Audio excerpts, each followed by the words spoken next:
Hola a todos y todas, bienvenidos. Esta idea es la posibilidad de armar un texto fílmico, digamos, proporcionado a través de esta posibilidad que brinda la revista Question, a partir de esta idea de Incidentes 3, en su parte 2, y la idea de ampliar los campos de la comunicación.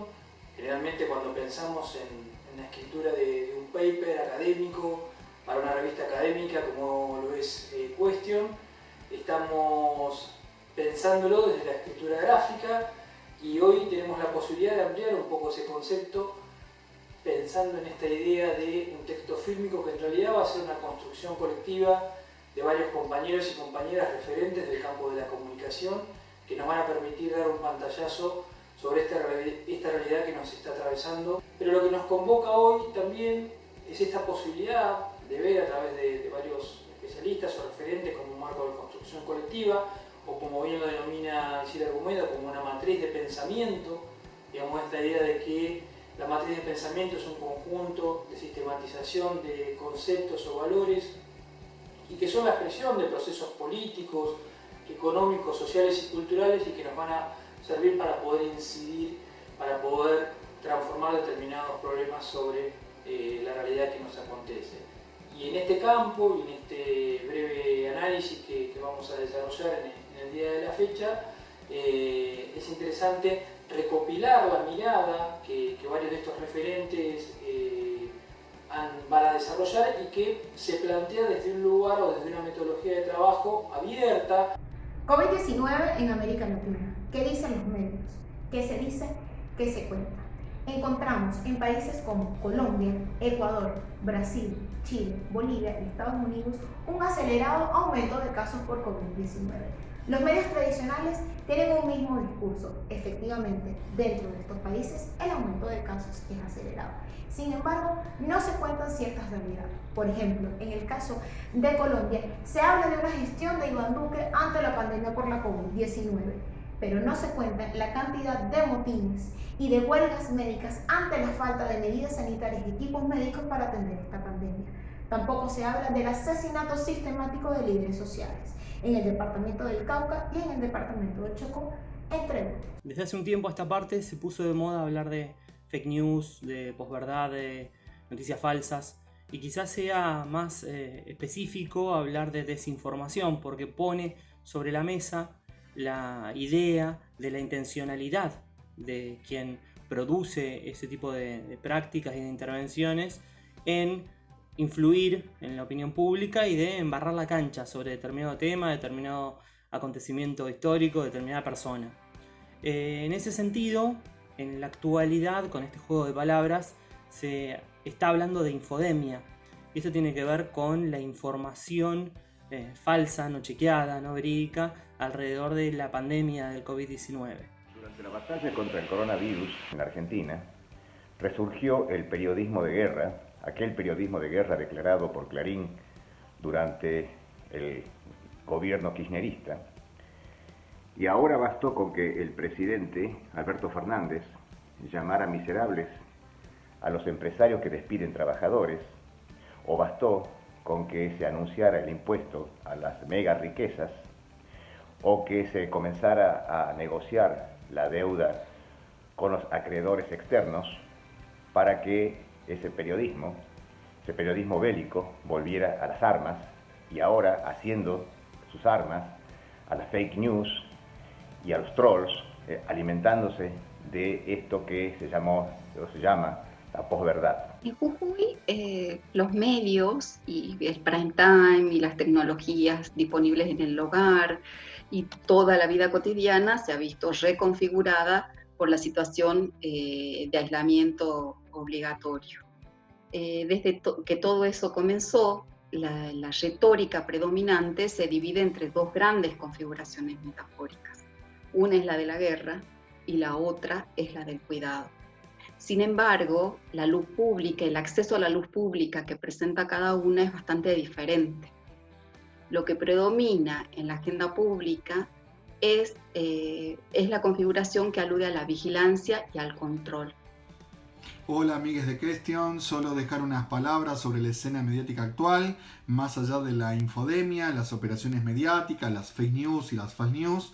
Creo que lo más interesante que está sucediendo en el ecosistema de medios son los cambios que comenzamos a ver en él y que pasada este momento de aislamiento social, muchas de esas fusiones, hibridaciones y cambios permanecerán en el ecosistema. En ese escenario podemos pensar por lo menos 3 grandes características que tienen las noticias falsas para tener potencia como narrativa en los medios tradicionales o en las redes, y es en primera instancia la forma del periodismo, ¿no? Toman a los géneros periodísticos y se camuflan alrededor de ellos, ¿no? De la noticia, de la crónica, del informe especial, inclusive de fotoperiodismo. En segunda instancia, apelar a cuestiones emocionales, a cuestiones que ya están en el imaginario social y se refuerzan con un dato, con una información que va a ser recibida por determinado sector de la sociedad porque ya cree o siente algunas cuestiones alrededor de ese tema. Y finalmente, por razones ideológicas, va a encontrar en un sesgo ideológico muy marcado a un sector de la sociedad que lo va a adoptar y sin dudas reproducir. Vemos cómo en el broadcasting hiperprofesionalizado se entremezcla con formas narrativas y conectivas de la comunicación personal, lo que podemos denominar la sumisación televisiva. Así como el uso del barbijo llegó para quedarse por un largo tiempo, aún pasado esta pandemia será a nivel de formato, lenguaje y diseño de producción esta hibridación broadcasting-narrocasting, la pantalla multipartida del tipo videoconferencia en la televisión, como así formas narrativas del ámbito profesional de difusión en entornos de comunicación pensados para el 1-1. Esos bordes de delimitación de las distintas esferas serán cada vez más difusos y veremos acentuados esta hibridación, no tan solo por una posibilidad estética, conectiva, de facilidad de producción, sino fundamentalmente por una cuestión de costos, más pensando en un mundo que entrará o entró ineludiblemente en una restricción económica como nunca hubo en la historia. Y por supuesto, en esta guerra, con este periodismo de guerra, lo que pierde es la verdad. Y de ahí otras consecuencias como la llamada infodemia. Las guerras suelen sacar lo peor, también como suelen sacar lo mejor, pero suelen sacar lo peor de los seres humanos. Y este periodismo de guerra es una de las facetas, de las peores facetas de la circulación de la información dentro de una sociedad. En ese caso, todas esas retóricas, todo ese relato en términos de miedo al otro, lo que hacen es impactar negativamente en la noción de cuidado y en la otra configuración vinculada al cuidado, porque el cuidado es disposición por los otros, acción y reparación constante del mundo en el que vivimos. En cambio, la guerra y el policiamiento colectivo van ganando la escena pública, mientras que las metáforas del cuidado van quedando solapadas entre las ideas de la guerra. También otra característica en las narrativas de expansión territorial, narrativas espaciales, a partir de los locative media que se venían desarrollando, tanto en los ámbitos de no ficción, las artes performáticas y la inclusión en varias campañas políticas de este tipo de relato expandido y transmedial, pasó a una expansión del ámbito privado, del living o del escritorio como escenario de estas narrativas. Tiempo de hibridación y de producciones de bajo coste. En este caso, debemos mencionar que los sectores de la economía informal son los que más protestan ante esta tardía cuarentena, ya que no hay ayuda estatal en Chile para poder atender la pandemia. En el caso de Bolivia, los medios tradicionales hablan también de las medidas implementadas por el gobierno de facto de Yanine Áñez, pero no se mencionan las protestas en todo el territorio nacional ante la falta de alimentos para poder atender a la población que se encuentra en cuarentena. Para la administración Trump ha quedado por fuera atender al pueblo estadounidense en el marco de esta pandemia, pero continúan los intentos desestabilizadores a nivel internacional en Medio Oriente y en Sudamérica. Tenemos una incursión marítima que ha pasado hace casi un mes en Venezuela, donde claramente las evidencias muestran cómo la administración Trump ha estado involucrada en estos acontecimientos. En ese marco, bueno, hay recetas, hay formas, hay maneras de combatirlas. En primera instancia, una actividad individual, ciudadana, que es la de procurarse información uno mismo, cercanía con quienes están produciendo la información. En esta configuración, ante este confinamiento violento en nuestra patria chica, creo que debe persistir la búsqueda reflexiva. Por ejemplo, las de los feminismos, que ponen luz sobre un principio básico. Todos somos, en alguna medida, cuidados por otros. Esta ciudad mediatizada, que va siendo escenificada cada noche en la transmisión del comité de emergencia, muestra una predominancia de varones en la escena política y que se juntan con los mantos de la Virgen y con los militares que custodian la escena, que está además adornada por la bandera nacional y la bandera de la libertad civil. La ciudad, entonces, la ciudad mediatizada se presenta de forma muy nítida entre vírgenes, policías, funcionarios y narrativas de vigilancia y control. En el prime time televisivo, la guerra contra el virus se va pareciendo cada vez más a un estado policial. Chequear si la información que estamos leyendo, que nos interesa, que queremos compartir con otros, ya fue publicada en otro medio, que sea de la fecha actual que estamos leyendo, que utilice fuentes que podamos verificar de algún modo y desde allí poder formarnos una opinión y compartir esa información.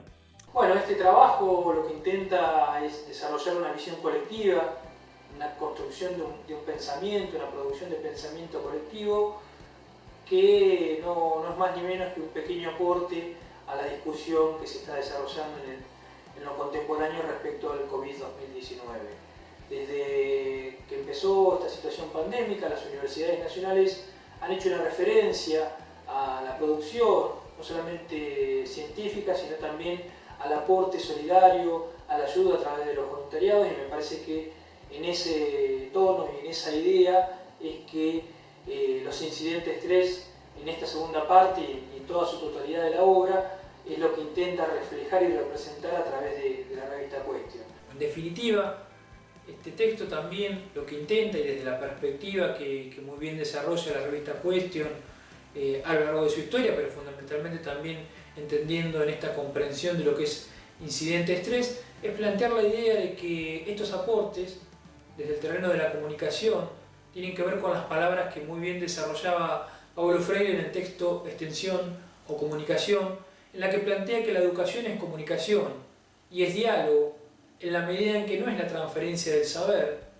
sino el encuentro de sujetos interlocutores que buscan la significación de los significados.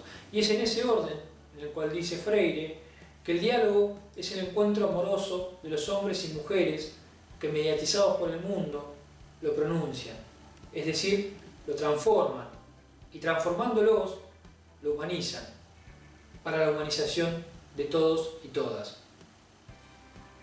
El resultado de este paradigma, este quiebre de la pandemia, que es el COVID-2019, debe llevarnos hacia una sociedad más justa, más solidaria, pero fundamentalmente, como dice Paulo Freire, mucho más humana.